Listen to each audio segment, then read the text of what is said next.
টিয়কৰ কাকজান কমাৰ খাটোৱাল গাঁৱত এগৰাকী কিশোৰৰ সলিল সমাধি সমনীয়াৰ লগত পথাৰৰ পুখুৰীত সাঁতুৰিবলৈ গৈ মৃত্যু সাবটি লোৱা কিশোৰজনৰ নাম অৰিন্দম প্ৰাণ মহন্ত দুপৰীয়া ঘৰৰ সমীপৰে পুখুৰীত বন্ধুৰ সৈতে গা ধুবলৈ বুলি গৈছিল অৰিন্দম অকাল মৃত্যু সাবটি লোৱা কিশোৰজন টিয়ক জ্যোতি বিদ্যাপীঠৰ নৱম শ্ৰেণীৰ ছাত্ৰ আছিল ইতিমধ্যে কিশোৰজনৰ মৃতদেহ উদ্ধাৰ কৰি আৰক্ষীয়ে মৰণোত্তৰ পৰীক্ষাৰ বাবে প্ৰেৰণ কৰিছে যোৰহাট চিকিৎসা মহাবিদ্যালয়লৈ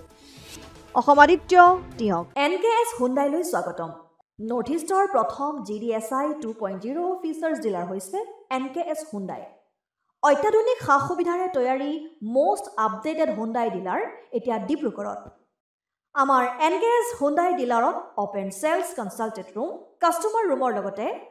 পুৰণি গাড়ীৰ এক্সচেঞ্জ ফেচিলিটিও ৰখা হৈছে ইয়াত সেলছৰ লগতে সাৰ্ভিস সেক্টৰৰ সুন্দৰ সুবিধা আছে প্ৰয়োজনীয় সকলো এডভান্স টুলছ হুইল বেলেন্সিং এলাইনমেন্টৰ অত্যাধুনিক machine post hydraulic lift fully ট্ৰেইনমেন পাৱাৰৰ লগতে nitrogen gas filling facility fully automatic car ৱাছৰ ফেচিলিটিও আছে লগতে NKS হুণ্ডাই ডিলাৰে কাস্টমাৰ সকলৰ সুবিধাৰ্থে মোবাইল সাৰ্ভিস ভেনৰো ব্যৱস্থা ৰাখিছে য'ত হাইড্ৰলিক লিফ্ট ৱাছিং facility wheel balancing tyre pressure check কৰাৰ লগতে বহুখিনি সুবিধাই উপলব্ধ আছে NKS হুণ্ডাইলৈ আহক আৰু সুবিধাসমূহ গ্ৰহণ কৰক